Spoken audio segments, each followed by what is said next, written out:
Hello, everyone. Welcome to Crime Family. I'm your co-host, AJ, and I'm here with my sisters, Stephanie and Katie, as always. And this week on the show, it's going to be a little bit of a different episode than normal because we're not going to be doing like an overview of a case. We're going to be more talking about a recent book that we read, and we're going to be just talking about our thoughts about it. And this is a case that you're most likely familiar with if you listen to this show, but we did, I think, 4 episodes on it last season. So this week we are going to be reviewing a new book by Amanda Knox, and the book is called Free: My Search for Meaning, and it just recently came out, I think, in March or April, so it's relatively new. And for those of you who don't know, Amanda Knox is infamous for being wrongfully convicted in the murder of Meredith Kercher back in 2007 in Italy. And she had nearly a decades-long legal battle, fighting the courts and ultimately getting exonerated after several attempts, and her boyfriend as well at the time. So, yeah, just like a brief overview, Meredith Kercher and Amanda Knox, they were roommates in Italy, and they were studying abroad, and they had only been there for a couple of short months, and Meredith was brutally murdered in their apartment. And Amanda and her boyfriend, Raffaele Sollecito, they were sort of the first two to go into the apartment after the murders had happened, and they were the ones who had called the police. And really from moment one, the media really took hold of the case and really misconstrued information and sensationalized, the prosecution's theory, and really made Amanda and her boyfriend, Raffaele, look very bad, look guilty. All these theories that weren't even true about Meredith being killed in like the sex game gone wrong, and that Amanda was this sexual deviant, and basically slandered her all throughout the media. And so, yeah, which led to her giving a wrongful, a false confession based on the interrogation. And they used that false confession against her for the next 10 years and just, planted evidence almost, or, withdrew evidence that didn't fit their case. And it was just a horrible, horrible case of a wrongful conviction in the murder of Meredith Kercher. So if you want kind of a deep dive on the case itself, like I said, we did do a 4-part mini-series on this case last season. So just type in Meredith Kercher to the search bar, Crime Family Meredith Kercher, you will find it, and listen to all 4 parts, because we do go into the nitty-gritties of the murder and the crime scene and sort of the media sensationalization of this case. So because we already did that for 4 episodes, we're not really going to be spending time talking about the specifics of the case or the legal proceedings. And honestly, that's not really what the book does either. I do believe Amanda wrote her first memoir a while ago that did kind of go through all those details. While she was still in her legal battle, I believe she wrote her initial memoir, which goes into, the murder, the case and the trial and all that stuff.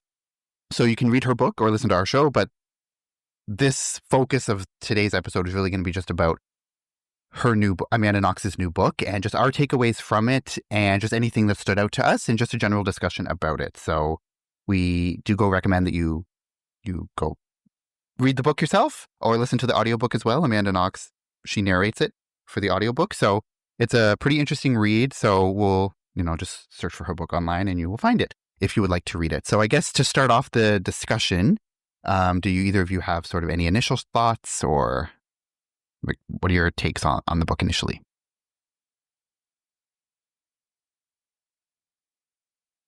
I liked it. It was like what I was hoping it would be, like her inner thoughts and like introspective of what she went through and stuff like that. So that was good. Some things that like stood out to me that I think we should discuss are obviously when she met back up with the prosecutor. That was like, I don't know, my heart was like beating the whole time. I was like, what's gonna happen here? I also think it was interesting when she talked about like Raffaele and kind of their relationship that they had like during and after this whole thing happened, and how they met up again. And also I think it was just interesting how she talked about like when she got out, how all of her stuff that she had just kind of felt like meaningless, that she had like a room full of stuff. Like how that's like not really needed in your life, and how she kind of figured that out as she came back and was like, what is all this stuff? It doesn't feel like mine. So those are the things that kind of stood out for me. Oh, and also Mike.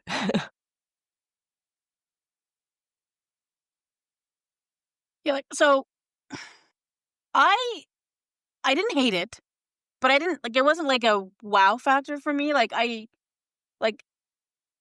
enjoyed listening to it and like listening to like the details of what she went through, and like kind of like what Katie said about the things that stood out to me. But like, I don't know, for me it was like there was a lot of detail that didn't necessarily need to be in the book. Like I could have done without it.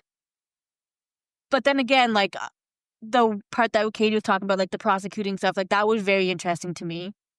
And when she met up with Raphael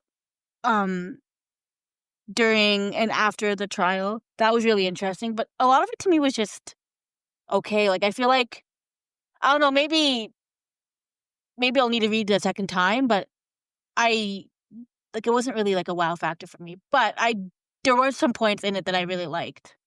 So the whole thing wasn't a negative for me. For me, I feel like I like the detail because I can actually picture like what she's seeing. Like she talks about like the birds chirping and like the greenery and stuff like that. You can like kind of have a picture in your mind of what she's seeing, rather than just being like, I was sitting on a balcony or something, you know? It's just like, well, what did you see? And I don't know. I like those details because it gets you like into what's actually happening. Yeah, I think that's like the point of a good author, right? Is to give you the detail. Like if you just sit there and say, I was sitting in a jail cell. Okay.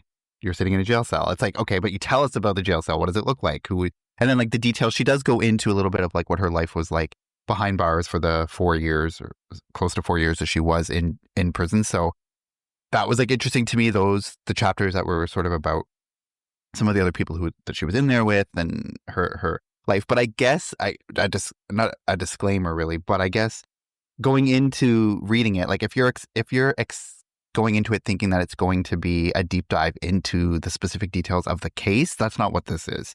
Because like I said, she already wrote a memoir kind of about that. And also there's lots of other places that do that. So I don't really think that was even necessary. So it's really just more about, obviously she talks about some of the details of the case, but more so in how it relates to whatever topic she's talking about now, like how it relates back to, you know, when she goes home for the first time after getting out or whatever it is, right? So it's not like she's sitting there taking you through the trial necessarily. But so I guess that's the first thing. Like you might be disappointed if that's what you're going into it thinking it's going to be.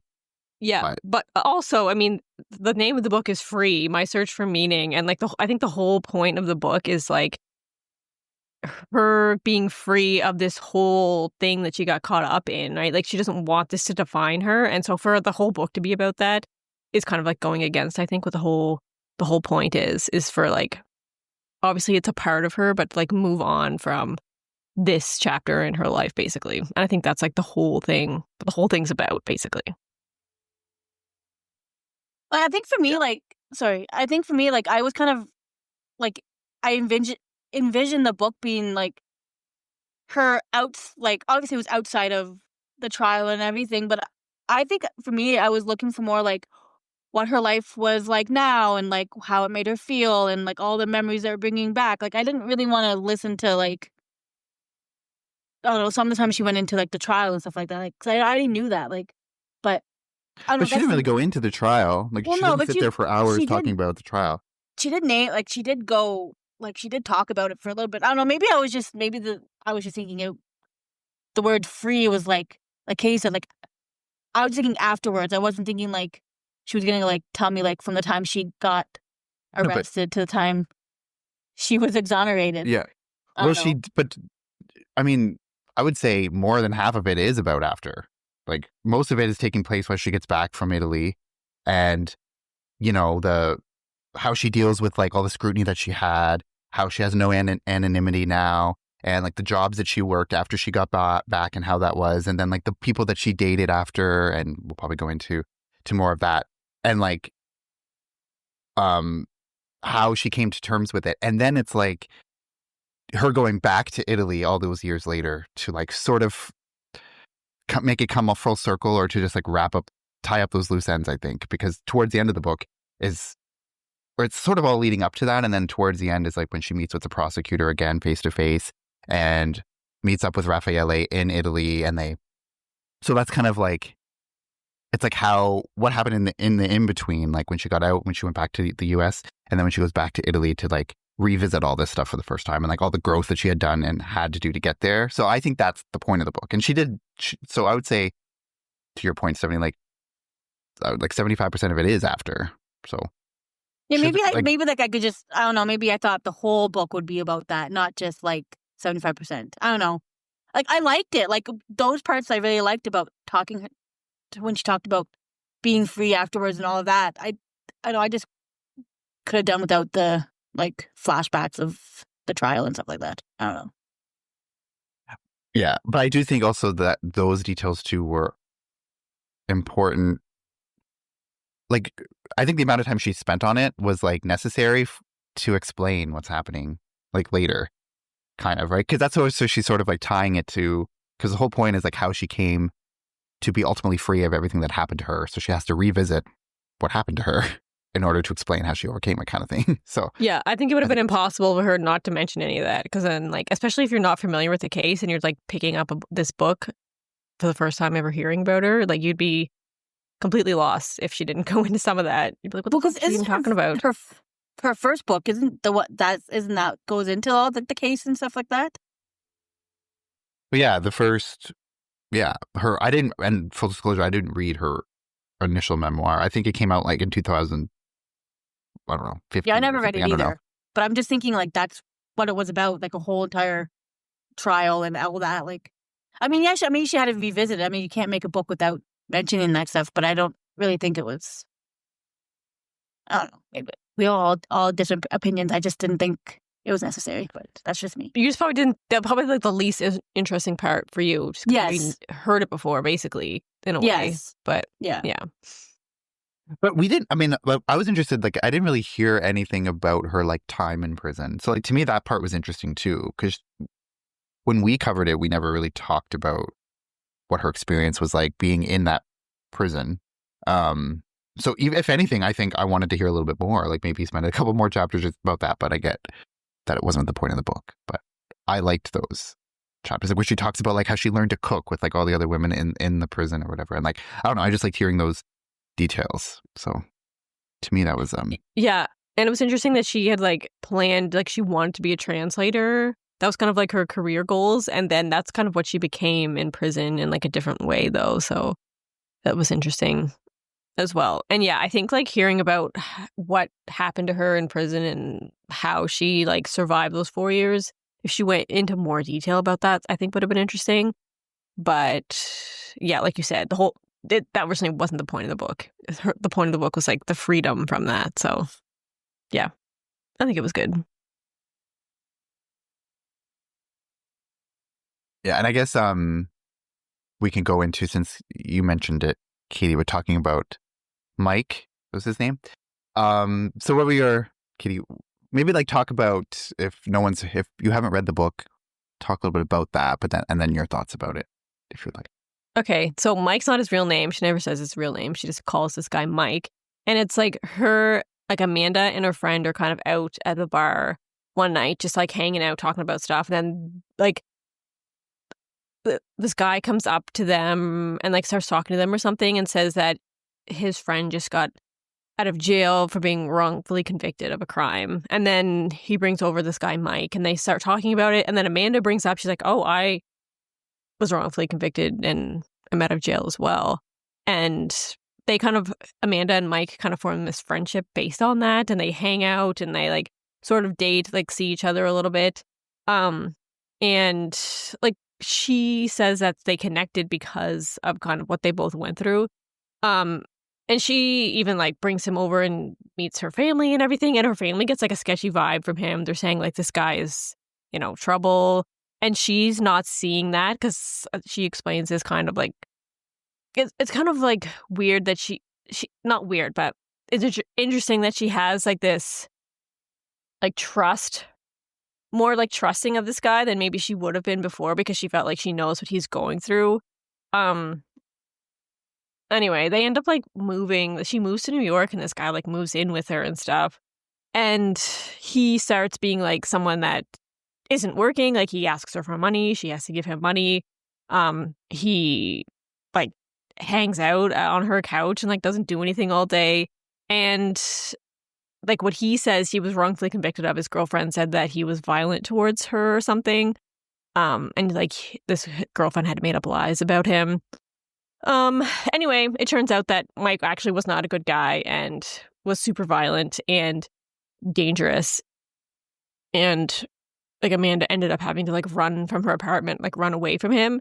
And she didn't want, I'd never heard of this. And it's probably because they never called the police. Like she didn't want the police to be involved because this is before her like exoneration trial. So if something like this had come out where she's like hanging out with criminals and stuff like that, it just wouldn't look good on her. So she never even called the police. She called her lawyers who told her not to call the police and they'll figure it out themselves. So yeah, that's kind of the gist of that, which I don't know. When she talked about Mike, I was like thinking like this was going to be a good guy and they, you know, formed this like good friendship and stuff, but then it turned out to be the opposite. So what did you guys think about that? Like, my first initial thought was like he was going to be a good guy, but like then back in my mind I was like, what kind of guy goes up to girls and say like, oh, my friend was just exonerated out of nowhere with no like context to put, like no hello, how are you? Like, I don't know. I just felt like that was really out of the blue and kind of a coincidence that they came up to those two girls. Like, anyway, I thought he was a good guy, but then like in the back of my mind I was like, oh no, this situation seems kind of sketchy. Yeah, well, I mean, I assume he went up to her because he knew it was her, and you said that so that he would, you know, I think it was like he just happened to say that, and she was Amanda Knox who happened. Like it's because he knew who she was that he said that, I'm sure. But yeah, that whole like section was very like interesting to read as it, because you don't really know what. I mean, kind of like based on what she's saying, like you assume like, okay, this doesn't end well, or obviously she's not with this. Like I knew that this wasn't the person that she, obviously I was not going to say the real name, that it's not the person like she ends up with. So I was just interested to see like how it kind of fell apart and what the specific details of it were that. But like also I find it crazy that because of everything that happened to her, like she has to, every situation she's not like a normal person. She can't just handle it the way that a normal person would, right? Because of that stigma that she has against her because of the perception. So it's like when she truly is, something is happening to her and then she ends up as the victim of it, she has to go like straight to her lawyers rather than just going to the police and reporting it as someone normally would. So it just felt kind of bad that it's like the situations when these happen to her, it's like she can never just react as a normal person would, because there's that added layer of, well, if it gets out, what's the media going to think? Or how is the media going to spin this? Or how are they going to whatever, right? So yeah. And it's also like because of what she went through, she kind of had more empathy for that kind of person, like who was also quote unquote wrongfully convicted. And it kind of, it made her like more vulnerable in a way, because a normal person or someone that hadn't gone through that might not, have had that empathy for him. And she was like, oh, I totally know what he's going through. He's wrongfully convicted. I'm going to be there for him. When somebody else would be like, oh, I don't know about that. So yeah, it just made her more vulnerable. But you'd think like her guard would be up more than somebody else. So yeah, it's just interesting that little mistake was like a big one, actually. Yeah, that's a good point. Like I was thinking like, because of what she went through, like she'd be more guarded towards who she meets at bars. And I'm surprised she even like, because I remember her saying like it was hard for her to go out places sometimes and do things. I'm surprised she even went to like a bar where she could like meet people. Because I feel like it'd just be hard for her to like have genuine conversations with people if they know who she is because of what she was wrongly convicted of. So I don't know, it's a surprise to me like she actually decided to go to a bar and like with her friend. But I guess you have to try to live a normal life. You can't just be sheltered for the rest of your life. Yeah, and that was like a big topic in her book as well. It was like people expect her not to live her life now after this happened to her, but like she's gonna try and live a happy, normal life again. And so, yeah, people think, oh, she's out at bars, like celebrating and like drinking. And it's like, she even said this more than once in her book. Like people think like, how dare you live a life now? But yeah, so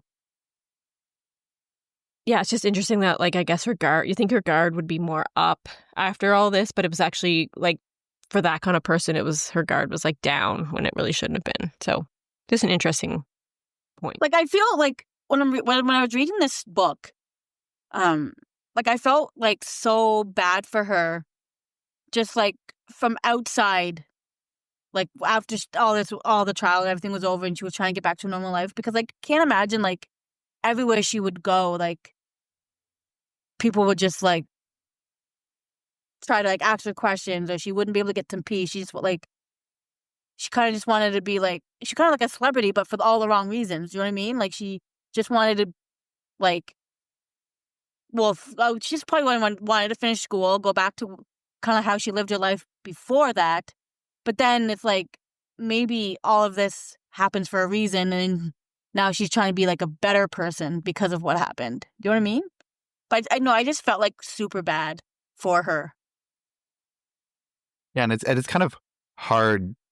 It'd be like hard enough if you were someone who was actually guilty of a crime and you do your time and you're, infamous because of what happened, and then you get out and you're trying to live a normal life, and you can't live that normal life because of what you did. But like, it's even worse the fact that she didn't commit the crime. Like everyone thinks, or a lot of people think she did, and she didn't. So it's like, and it also just makes you think, it's kind of scary. It makes you think of how easily something like that can happen, just wrong place, wrong time. And there's really almost nothing you can do about it, right? If the media and the law enforcement is after you, you have no power in that situation. So it's like almost kind of a reminder of how easily something like that can happen and how vulnerable she was to having it happen, because obviously, which we probably talked about when we covered the case initially, like with the false confession and everything, like you're not privy or like knowledgeable on the police techniques that they use to get false confessions out of people. So you're just going along with the premise of like,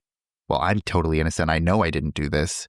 So there's no possible way for them to convict me of doing something I didn't do. But when you actually know a little bit more of how easily it actually can happen or how often it does happen. So yeah, it really just makes you sad that she can't even live a normal life because of someone else's error. Like of how unfair the system was that they just picked her to penalize for this crime that she didn't do. And through no fault of her own, her entire life is changed after that. Yeah, and I think the fact that obviously she was in like a country that she wasn't actually from, and so the language barrier for one thing, and just like the cultural differences. Because I remember she was saying, before she was meeting with the prosecutor, like in the book, like afterwards, after all this, and she was just meeting to talk to him, like she forgot the word grieve in Spanish, and so she had to look it up, or in Portuguese, or yeah, and is it Spanish? Italian? Oh, Italian. Yeah, Italian. Okay, yeah, she forgot the word grieve in Italian. And so she had to look it up, and then she realized there actually isn't like a word for grieve. And then when they translate it, it's like to cry is basically what you would say. And so she's like, that's like a huge reason she thinks that there's like this miscommunication, because in that country, if you're grieving, you're like crying and you're very obviously upset. While she was just like she said, she was in shock and she wasn't crying and didn't have that like those upset emotions. And so that's why they didn't think she was grieving or upset, because she wasn't portraying how they think you should look. So, and it was like the whole, a big like language difference and stuff like that. So I thought that was interesting too. Yeah, and one thing I also wanted to talk about too was the chapter where she talks about how she went to the stand-up comedian, and he tells a story about her not knowing that she's there. That would just be a nightmare, like, for someone. I'm just mostly an introvert, so like to have being in the crowd and having you singled out and no one else knows you're there would just be a very uncomfortable feeling. So when that chapter was going on, I was like also tense, because that would just be the worst thing. ever. Yeah, and the fact like his joke was that she was a murderer and that like his friend left him alone with Amanda Knox, and he's like, "Oh, she had knitting needles. Like she could have stabbed me." Like obviously like it's just a joke, but like to her where it's like not even true that she's a murderer. Yeah, it was just obviously it was upsetting, but yeah, it just like happened to like he was telling a joke and she happened to be there. And it was like ironic because it was like, have you ever been in a room with a famous person and not know it? And she was just like the ironic thing was like he was again, like he didn't know I was there, and yeah, but it's just I don't really think about the other side of those jokes, but it's like a real person. Yeah, and also just the weird, like sort of the serendipity of it, at the fact that because it was her boyfriend at the time who was doing like an interview. And she was just there with him. Like, it was nothing to do with her. And she was just there. And so he, like, his friend or something had a conversation with her. And, like, it was just a very not really memorable thing in her mind. Like, it was just, oh, I had a conversation with this person when my boyfriend was doing a interview or whatever. But, like, the fact that, like, then she happened to be at that comedian's stand-up show later where he tells that story again that was one of the chapters that stood out to me because it was like, that would just be a nightmare scenario. And then she was like, just feeling like no one knows you're there. So no one's like looking at you, but then you would all of a sudden would feel like everyone's automatically looking at you. So that was crazy to me. And also like just the fact, and we probably talked about this when we covered the case originally, but the fact that Rudy Gaudet had actually gotten so little time in jail for the crime, is also wild to me too. And she doesn't really talk too much about it, but she does mention it, how like he had she mentions that he got less time for being convicted of a crime that he actually did than some people serve who were wrongfully convicted. So it's like some people are wrongfully convicted and they stay in jail longer than he did for actually being convicted of like a rape and a violent murder. It's crazy. I don't even know why he got out. Like that is kind of crazy to me. So yeah, and then he got out and then he assaulted someone else after that. So, I mean, we talked about that in the original episode, but it is crazy.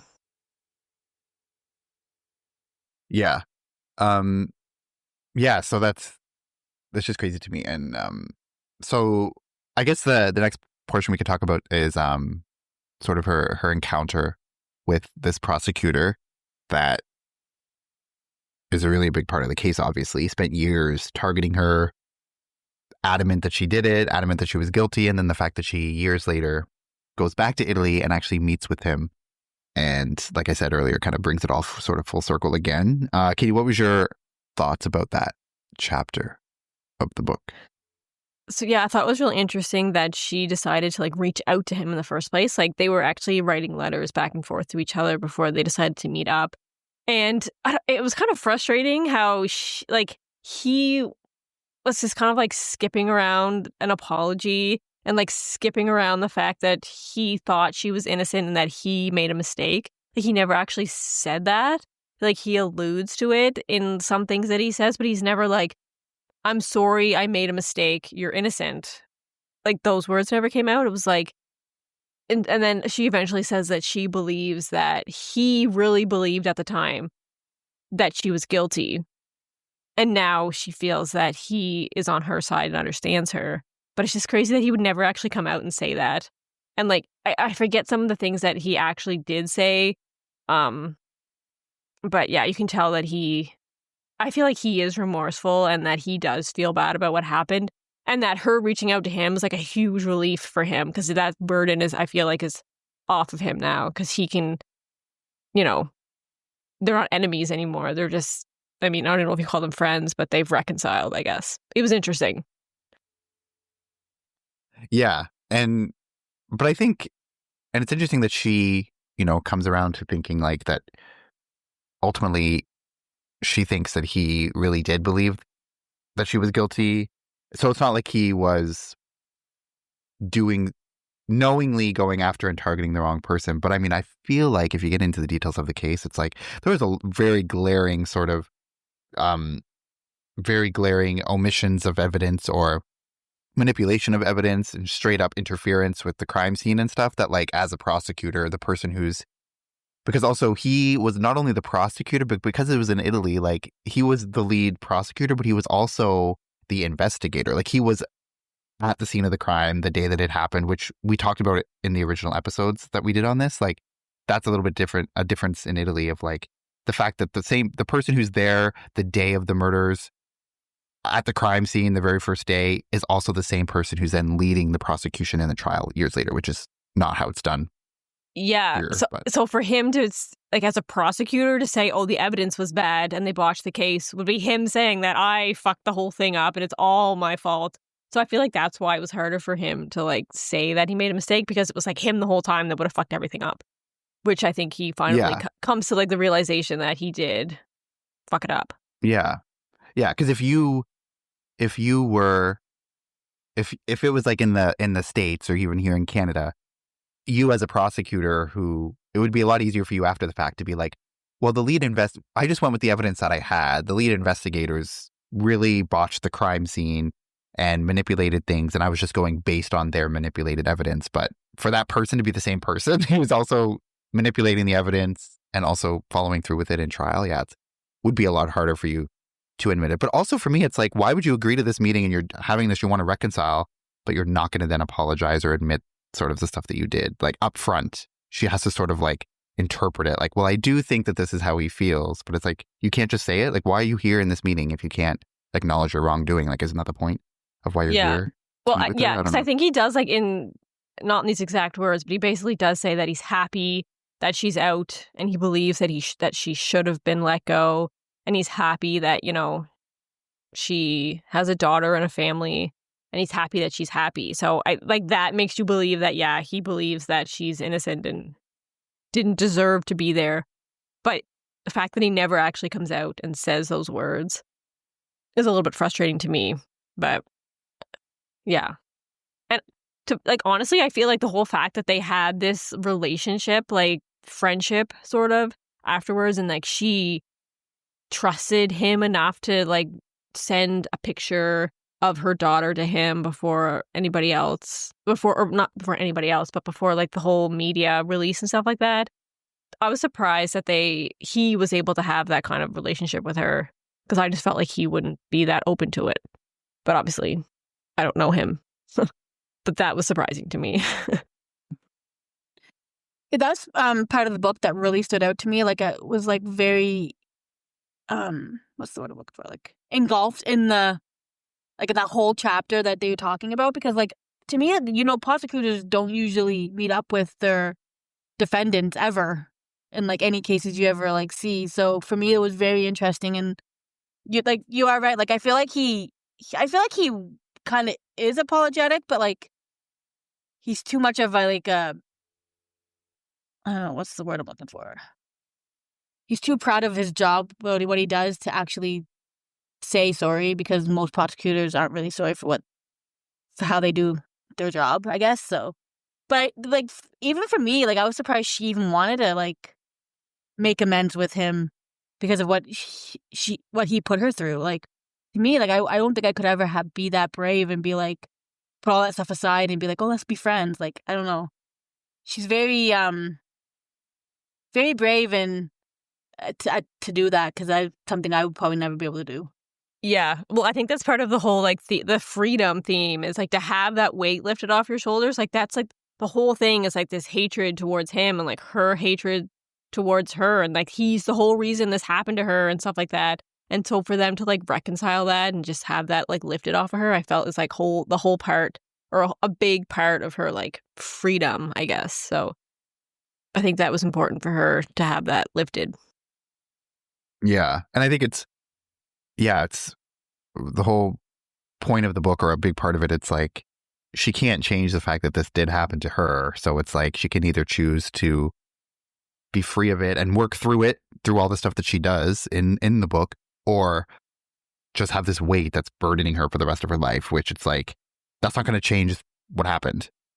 It's only going to like prolong the bitterness that exists, you know? Yeah. So I was happy to see that they were both able to like kind of reconcile and get over it. And then she kind of accepted the fact that he was doing his job, and it wasn't, even though it felt like a personal attack towards her while he was prosecuting her, it was like he didn't really know her And he even says now that he knows her, like, you know, it wasn't really about her. It was just about the case. In some twisted way, it wasn't about her, really. It was his job, even though he was attacking her, basically. But you have to, like, read the book to, like, kind of understand what he is talking about, what she's talking about, and kind of, like, understand what he means by that and what she means. But it's kind of, yeah, like, it's kind of hard to, it's weird to say, like, it's not this personal attack, when it really was a personal attack, the way that he set up the whole scenario and talked in the court in the trial about, you know, basically trashing her character and saying that she was a completely different person than she really was in order to fit his narrative. Like, that to me is seems like a personal attack. I guess it was like a personal attack to who he thought she was. But now that he knows that's not who she was, it really wasn't a personal attack because that wasn't really her. So it's sort of a twisted way. It wasn't about her. It was who he thought she was. And now that she's not that person, it wasn't about her, right? So it's like a twisted way to think about it, but I feel like I understand what they're getting at, right? Yeah. And like you said, if you read the book, like it makes sense when you read how she describes it or when you actually read the details of it. But yeah, also I think for him too, I think it's easier for him. The fact that it all sort of worked out in the end in terms of her getting out and her getting finally exonerated and that she's out and she's free now, like for him, he doesn't have to. It's a little bit easier for him to get rid of that burden, because if she was still in prison and she was still wrongfully convicted and would have been for 30 years or whatever, and if he ever did start to have doubts about whether she really did it, that's a lot harder to kind of reconcile that. But I think the fact that it all worked out, I mean, with no help from him at all, but actually in spite of him, really, or despite his best efforts, it worked out. So I think in a way it's a little bit easier for him to get over it or to feel a little bit better about the situation because it ended up working out in the end. Yeah, he's probably relieved that she got out, because if he finally felt that she was actually innocent, but she was still in jail because of him, then yeah, that would be like a huge burden on him. So he probably has this huge relief. Not only that she forgives him, but that she's actually out and he didn't like ruin her entire life, just a big portion of it. But I mean, he didn't. Oh, I was just going to say he didn't ruin her entire life, but he ruined her entire reputation to about 50% of the world population or people who know about her. Because I mean, I think no matter what she does, 50% of people who know her name are going to think that she's a murderer who got out of prison. And there's nothing she can really do about that, which is unfortunate. But yeah. Sorry, Katie, what were you going to say? Like, I never heard that they had met up before this book. Like, was that like a news release? Like, did you guys know that had happened? Or was this kind of like the big reveal in this book that they had met up and like made up? Or was that... No, I never heard it happened, because I had never heard that. No. Like, it wasn't a story anywhere else. Like, I don't think, like, it sort of made it... like, it felt like it was a big reveal in the book when I was reading it, because it was like, well, I don't remember hearing about this. So, but I'm thinking, like, we covered this case just a year ago. I don't think we talked about that. I don't think we knew that at the time, if I'm remembering it correctly. I mean, it was only a year ago. I had no idea. It was a year ago. Yeah, that was like brand new information that they had like reconciled and were like writing and then met up. Like, I didn't know any of that. So,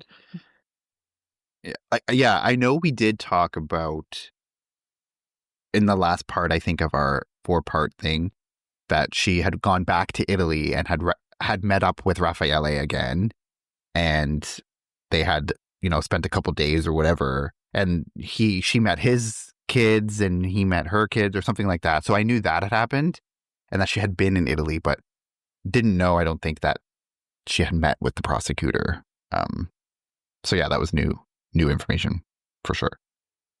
But yeah, it was pretty crazy. And I think like one of the things, I think it's in the last chapter or something, that just like a phrase that sort of stood out to me was, it's the fact of like, well, obviously the whole theme of the book is freedom, as we've talked about, but where she says that you can feel, and this isn't going to be verbatim exactly, because I listened to the audio book version, so I don't have like a copy of the book in front of me that I can go point to the line.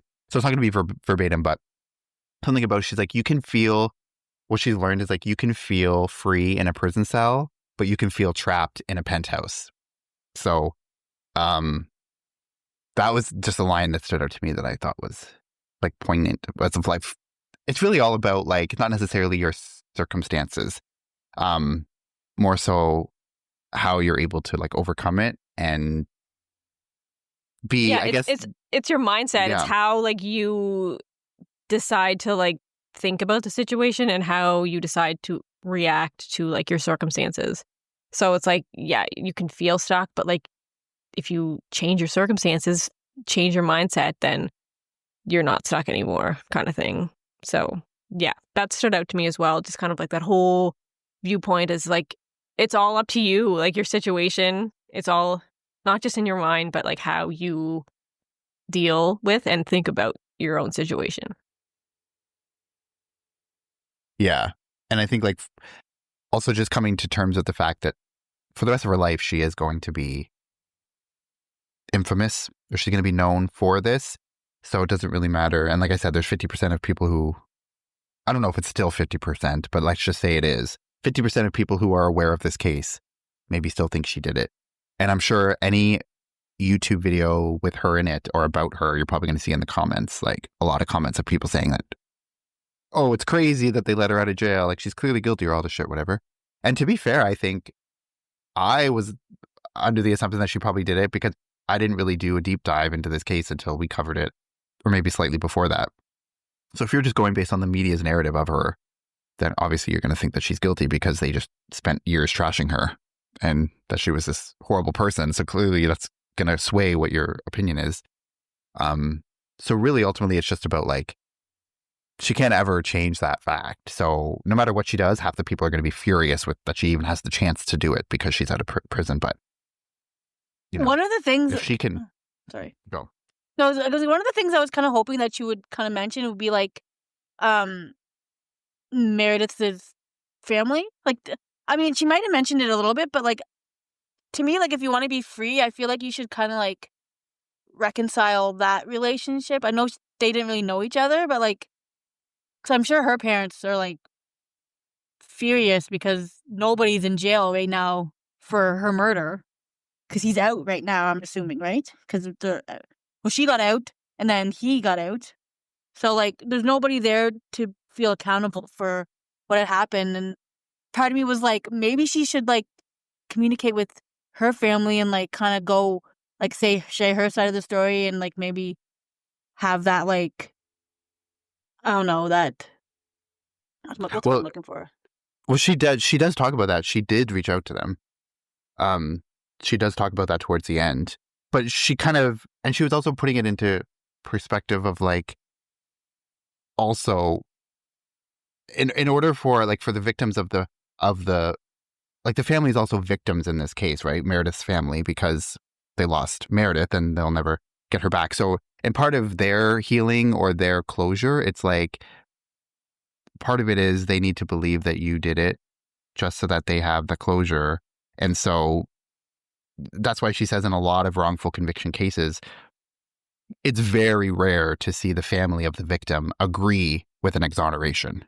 Because in their minds, in order to heal or to deal with it, it's like that person was guilty, they're in jail. So if that person's exonerated, they don't think of that person as being also a victim in this whole situation. They think of it as a guilty person walking free. So she did talk about how she did reach out to them. I think she said she sent a letter to the family through her lawyer. She had the lawyer, like, she wrote the letter, whatever. So, but also it's how far are you going to push it? Like, if they think you're guilty and they don't want to hear from you, trying to force it's not going to help the situation. So it's like, she can write a letter and can be what she does, but ultimately it's up to them if they want to accept it or talk to her. And she also talks about how, like, this is not Amanda's fault at all, but how when it happened, like, all the media was always Amanda's name and, like, Amanda's picture. And she was like, it was almost like Meredith was, like, on the sidelines, even though it was her. She's the one that was murdered. She was, like, the murder victim, but it was all about Amanda.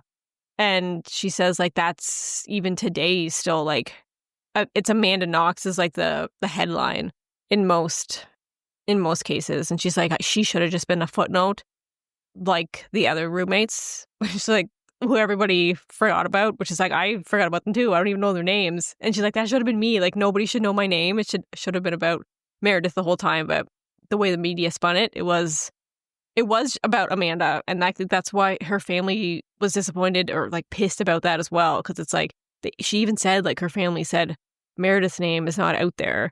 It's all about Amanda. So you can see why that would be frustrating as well. And it's true. They just like latched on to Amanda so hard. I think that's why, like, when we do cases, we always do the victim as our title for our episodes, because that often happened in a lot of cases. Victims are put at the back burner because of the suspects or the people who've done it, like, are front and center, and that's all you ever hear about, because you never really hear about the victim. Yeah, the killer becomes a famous name. Yeah. So I kind of like when we started doing that, it's kind of like putting the victims back in the front seat, because that's all it's supposed to be about. But I do get why even Amanda would be frustrated. Like, I don't even know her roommates' names, and that should have been her too. Yeah. So, like, I'm sure we, in those 4 episodes we did on this case, I'm sure we mentioned their names, but I can't say them offhand. I don't remember who they are. I definitely wouldn't know what they looked like. If I passed them on the street, I wouldn't know their face or barely their name. So yeah, and I think because when we were releasing those episodes, it's like, if you type in Amanda Knox, you're not going to find our episode on that case, because we don't title it Amanda Knox. It's the murder of Meredith Kircher. So yeah, but I think when you're like probably like putting out an episode, it's like you want to put Amanda Knox's name, because it's like, well, if people are searching for the case and they want to hear about it, but it's like we put it as the victim's name, and yeah, that's how we just do it. And then we try as much as possible. I mean, in some cases, like I'm thinking of this season, we did one on that woman who kept her like stepson in the house for decades. Like, the victim was unnamed. He is anonymous, so obviously we couldn't put that. But so as much as possible, we do try to like have the victims be the names of the episodes as much as we can. And that's stuff that, like you said, that's the reason, putting them back in the front seat of the case, because it's their story, and it's like the story of what happened to them. Yeah. But this episode really, because I mean, Amanda says it herself in her book, like, she is a victim, like a different type of victim as well. And so, I mean, obviously she's still alive. She's not a murder victim. But yeah, like, this terrible thing happened to her. She was a victim of the justice system. So I feel like, yeah, this episode is really Amanda's story, even though it is tied to Meredith, and it always will be. So yeah. Yeah, I'm sure we'll put Amanda Knox's name in this title of this episode, because we're talking about her and it's her story. But yeah, oh yeah, what was I had a thought of something I was going to say, and it left my mind. Oh yeah, I was going to say, that's also what is so also infuriating about wrongful convictions too, because in most cases, if it's a just system, it's like, okay, somebody gets murdered, there's a crime, there's a victim of the crime, and then it's like you're putting the person who's responsible for it away. There's like a victim and a perpetrator. But when you have wrongful convictions, it's like, yes, there's the victim of the crime, but then a wrongful conviction creates other victims. The person who's wrongfully imprisoned, that person's family. So it's like, it just casts a wider net of who's the victim in this case. Like, now it's like, okay, when you think of it, it's like Meredith Kircher was, the first victim of this case. And then Amanda Knox, and also her boyfriend, Raffaele Sollecito, were also victims as a part of that. And not Patrick in the same Lumumba. way, obviously, but she, like, it says Patrick Lumumba was a victim because she was coerced to, like, name him. So he lost, his business, and his name was dragged through the mud as well, and he was arrested. So yeah, obviously not as big as what happened to Amanda, but yeah, there was like 3 other victims in this case. I think one thing that's interesting, like, Amanda talks about like Raffaele, and she sort of like alludes to how, like, it could have been a lot worse for her if he wasn't such like a good person, because she says that he could have thrown her under the bus. Like, he could have lied and said that Amanda actually wasn't with him that night, and he doesn't know if she was home or not. And so if he like got like some sort of deal and like threw Amanda under the bus, then he could have gotten out while making sure that Amanda never did. So it's like she's like thankful that he was actually honest and wasn't going to just look out for himself, because he got put in jail because he didn't do that as well. So it's like thankful to him, which I think was a good point. I never like really thought about that either. So yeah, I mean, she's lucky in that way that he was like loyal to her. Yeah, it would have been very easy for him to just throw her under the bus. Yeah, and then she does talk a little bit. I mean, I guess the moment to talk about it really has passed, because I was going to mention it when we were talking about the prosecutor stuff, and that, but then there was like kind of rumors about the fact that like there was like someone was an informant. Was it Rudy was an informant for the police or something? So like it's like they had incentive not to want him to be in prison. So there was like also theories about that. Like the prosecutor was like aware of that or something. I don't know. She talks a little bit about that, but again, the moment has passed because I should have brought it up earlier. But I also did want to just say it because like that part was super interesting too. Of like, there's obviously nothing to substantiate that theory, and there's no evidence to suggest it is. But if that is the truth, then it really just makes everything else. It's so obvious why things happen the way that they happened, if that is the real story behind it. So yeah, and it also makes more like an understanding of why like Amanda and Raffaele would have got thrown in there so hard, because they didn't want Rudy to be the murderer. But it's like, if that's not true and he wasn't actually like an informant, like why did they push so hard for Amanda and Raffaele if they already had a murderer? Like that's like a thing that just never going to be resolved, I don't think. Like they wanted Amanda, and like they weren't going to let go of it no matter what. So it's crazy. Yeah, it's really like the question now is what is the incentive to pin it on her? They could, if they put half their energy into actually finding the real killer, which they obviously did end up finding, Rudy G'day, but it was much later. If they put half as much energy as they spent putting innocent people into jail as they were focusing on the real person, they could have been solved much easier. So yeah, it just makes you really question of like what was the incentive to go after Amanda so hard? It's just interesting. Overall, I think it was really a good read or good listen, I guess. And if you like audiobooks, she actually narrates it. So it's interesting to hear her narrate her own story. But yeah, overall, we liked it, or I liked it. Steph, meh, and Katie liked it. I mean, I didn't hate it. I didn't hate it. Like I did like it, but it wasn't like the best. Oh no, that's why you were meh. But I mean, also it was my first audio book that I've ever listened to, so maybe that was a problem. So it definitely made it more interesting that it was Amanda, because sometimes audiobooks aren't like the author or who they're about, so that made it like 100 times better probably. Yeah, can you imagine if it was some random other actress person reading? Wouldn't have. Because sometimes they get like actors to like do audiobooks because they can have like emotion and stuff like that. But it's like, if it's a true story and it's written by a person and then that person isn't then narrating it, it's like weird. Mm-hmm. It's like, why? So yeah, but if you like audiobooks, I would recommend listening on audiobook, but reading it in print, I'm sure, is also just as good.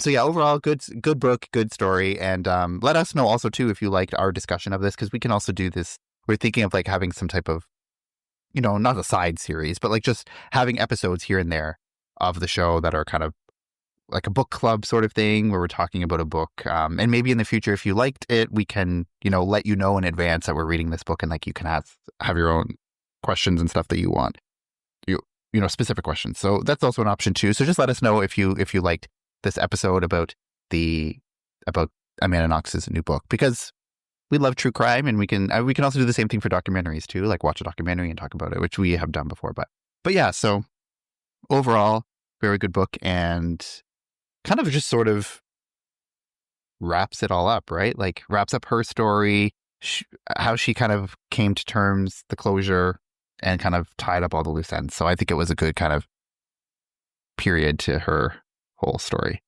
I think. So yeah. So yeah, we'll put a link to the book in the show notes, so you can buy it wherever you get books, Amazon, if you're in Canada, you can get it at any major bookstore, Indigo, whatever. So definitely check it out if you're interested. I mean, we spoiled the whole thing for you, so maybe it's a little bit less interesting now, but still, read it. It's good.